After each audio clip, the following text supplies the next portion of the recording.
Hello my dear friends, welcome to all of you guys. सभी का स्वागत है एक बार फिर से DS lectures e learning programme पर। दोस्तों, आज के इस सेशन में हम लोग टॉपिक देखने वाले हैं कूलाम का नियम, और कूलाम के नियम के बारे में आज हम लोग जानते हैं। ठीक है, तो आपका कूलाम का नियम हम लोग देखेंगे आज के इस वीडियो में।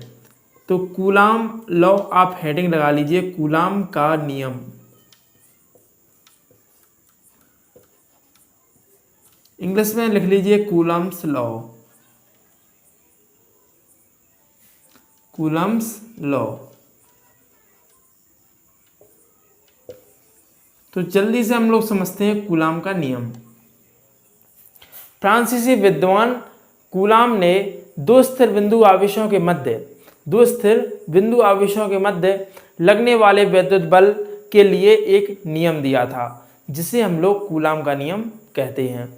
इस नियमानुसार क्या होता था कि दो जब बिंदु आवेश जो हैं वो उनके बीच लगने वाला आकर्षण या प्रतिकर्षण बल का मान आवेशों के गुणनफल के अनुक्रमानुपाती तथा बीच की दूरी के वर्ग के क्या होता था, व्युत्क्रमानुपाती होता था। कहने का मतलब यह है कि फ्रांसीसी विद्वान ने जिनने यह कूलाम का नियम दिया था, कूलाम ने नियम दिया था, वो क्या कहा था कि दो स्थिर बिंदु आवेशों के मध्य, दो स्थिर बिंदु आवेशों के मध्य लगने वाला वैद्युत बल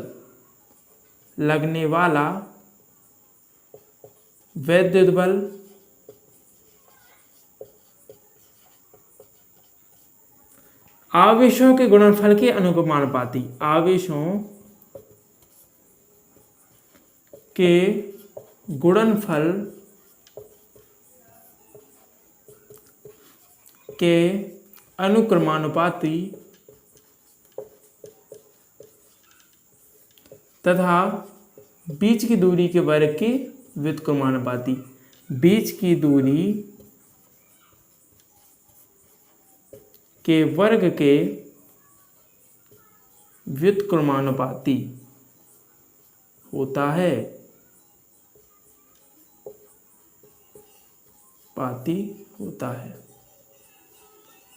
तो कूलाम सर कह गए थे कि दो स्थिर जब वो बिंदु आवेश रखे होंगे, कोई दो स्थिर बिंदु आवेश, जैसे मान लीजिए कोई स्थिर बिंदु आवेश Q1 है तथा Q2 है दूसरा बिंदु आवेश, तो इन दोनों बिंदु आवेशों के मध्य की जो दूरी है वो क्या है, R हो, तो उस समय इन दोनों आवेशों के मध्य आवेशों के गुणनफल जो वैद्युत बल होगा वो कौन सा होगा, वो आपका लगने वाले बल के क्या होगा, अनुक्रमानुपाती होगा, आवेशों के गुणनफल के अनुक्रमानुपाती होगा। तो क्या कह गए थे कि F अनुक्रमानुपाती Q1 इंटू Q2, यानी कह गए थे कि भैया Q1 और Q2 यानी दोनों आवेशों के गुणनफल के अनुक्रमानुपाती तथा बीच की दूरी के वर्ग के व्युत्क्रमानुपाती होगा। ठीक है, तो यह कह गए थे, कौन कह गए थे, फ्रांसीसी विद्वान कूलाम। ठीक है, अब जब इन दोनों हम लोग इक्वेशन को सॉल्व करते हैं तो यहाँ पर पाते हैं कि समीकरण 1 और 2 से, जब इक्वेशन 1 एंड 2 से करते हैं हम लोग, इक्वेशन 1 एंड 2 को हम लोग जब करें तो जब हम एक सम्मिलित कर लें तो क्या बनेगा, यहाँ पर F एक कौन सा साइन होगा आपका, अनुक्रमानुपाती, और K Q1 Q2 अपॉन में R स्क्वायर। ठीक है, तो R स्क्वायर यहाँ पर क्या है, व्युत्क्रमानुपाती में है, तो हम लोगों ने इसको मिला दिया तो देखो K Q1 Q2 अपॉन में R स्क्वायर हो गया। अब यहाँ से हम लोग इस अनुक्रमानुपाती के साइन को हटाने के लिए एक नियतांक का उपयोग करते हैं, जिसे कौन सा नियतांक है, वो K है। तो K Q1 सॉरी पहले ही बता दिया सर आपने तो। ठीक है, तो यहाँ पर क्या होता है कि हम एक नियतांक का प्रयोग करते हैं जिसका नाम है क्या है, K है, इसका नाम K है। ठीक है, इस नियतांक का प्रयोग करते हैं। इसे माध्यम का परावैद्युतांक भी हम लोग कहते हैं। इस k का मान हम लोग रखते हैं 1/4 पाई एप्सिलॉन नॉट और यहाँ पर 9 × 10⁹। यहाँ पर विजुअल है सभी लोगों को, एक बार बता दीजिए सभी लोग। अब विजुअल है, बताइए। हाँ, अब चीज़ें क्लियर होगी। तो जो k का मान है वो क्या है, 9 × 10⁹ है। ठीक है, क्लियर है सभी को। तो यहाँ पर आप सभी लोग उसको नोट करिए, फिर हम लोग इसके आगे बढ़ते हैं और कूलाम के नियम की सीमाएं देखते हैं कि कूलाम का नियम कहाँ कहाँ तक फैला है, कहाँ कहाँ तक कार्य करता है। ठीक है, तो इसको जल्दी से नोट करिए आप सभी लोग।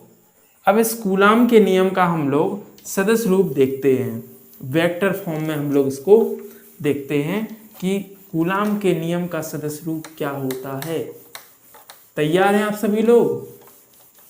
बताइए वीडियो में एक बार। तो हम लोग क्या देखते हैं,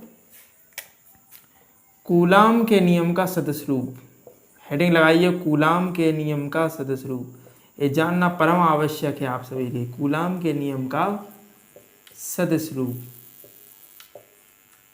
सदिश रूप, vector form of coulombs law.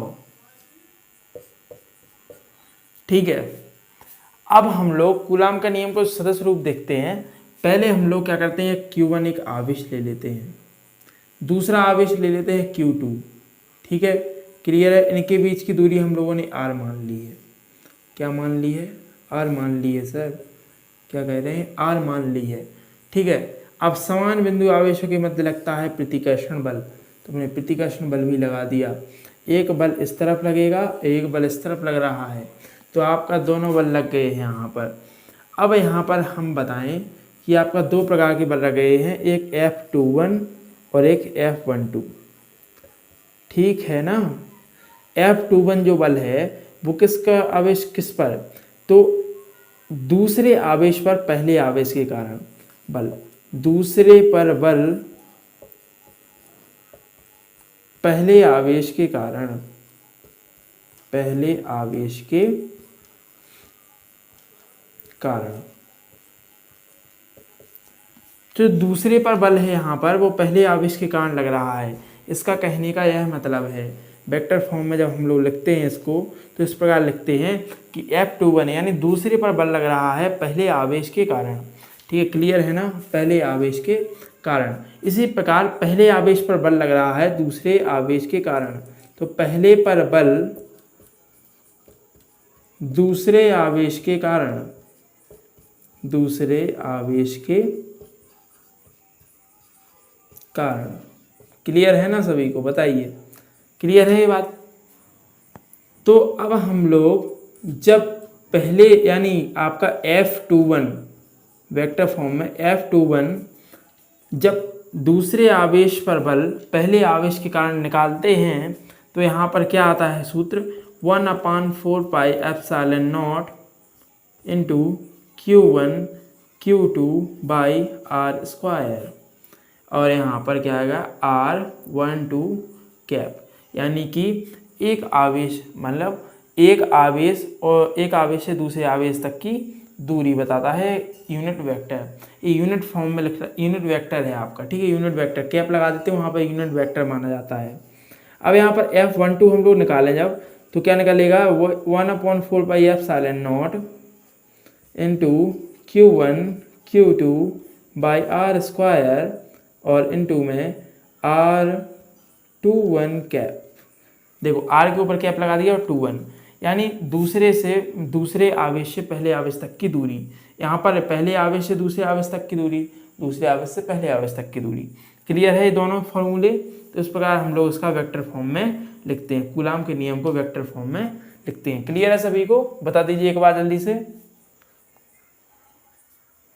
आनी थी हमको, तो सुनो, कूलाम का जो नियम है, कूलाम के नियम में हम लोग, कूलाम के नियम में क्या करते हैं, कूलाम के नियम में आवेश का मान चिन्ह सहित नहीं रखते हैं। कूलाम के नियम में आवेश का मान चिन्ह सहित नहीं रखते हैं। आवेश का जो मान रखेंगे हम लोग वो चिन्ह सहित नहीं रखेंगे। बिना चिन्ह के रखेंगे सर, चिन्ह सहित नहीं रखते हैं। क्लियर है, ये नोट कर लेना आप थोड़ा सा, ठीक है। अब हम लोग कूलाम के नियम की सीमाएं देखते हैं। चलिए, नोट कर लिया आप सभी ने। तो अब हम लोग कूलाम के नियम की सीमाएं देखते हैं।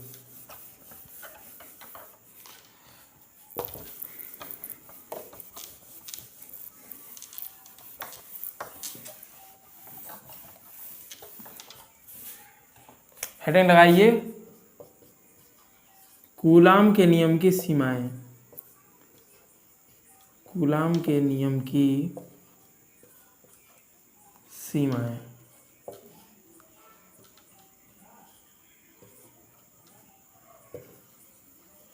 किसकी सीमाएं? कूलाम के नियम की, ठीक है।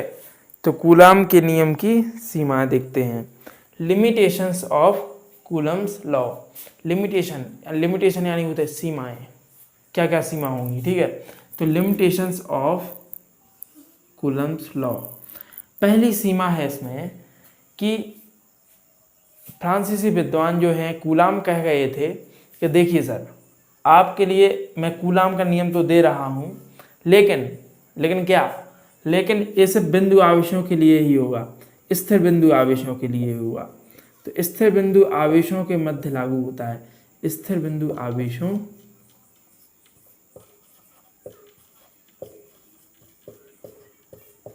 पर ही लागू होगा।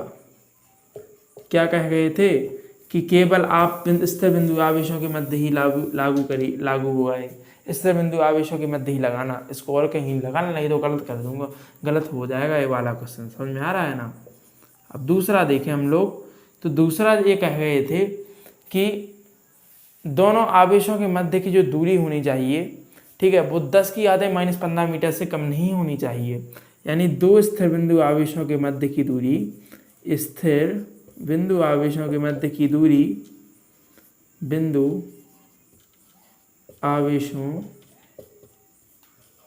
के मध्य की दूरी 10 की घात -15 मीटर से कम नहीं होनी चाहिए, कम नहीं होनी चाहिए। अब नोट करते रहिएगा आप सभी लोग, ठीक है। और तीसरा पॉइंट, ये पहला आप बताइए, दूसरा समझ में आया आप सभी को? क्लियर हुआ कि नहीं हुआ, पहले ये बताइए, ठीक है। क्लियर बताइए आप सभी लोग एक बार, ठीक है, समझ रहे हो ना? क्लियर बताना एकदम। तीसरा ये कह गए थे कि दोनों बिंदु आवेश जो हैं वो स्थिर ही होने चाहिए, गतिमान नहीं होने चाहिए, एक दूसरे के सापेक्ष क्या रहने चाहिए? स्थिर रहने चाहिए। मतलब केवल स्थिर आवेश, स्थिर आवेश पर ही लागू होगा, गतिमान पर नहीं, गतिमान पर नहीं। क्लियर है? बताइए एक बार।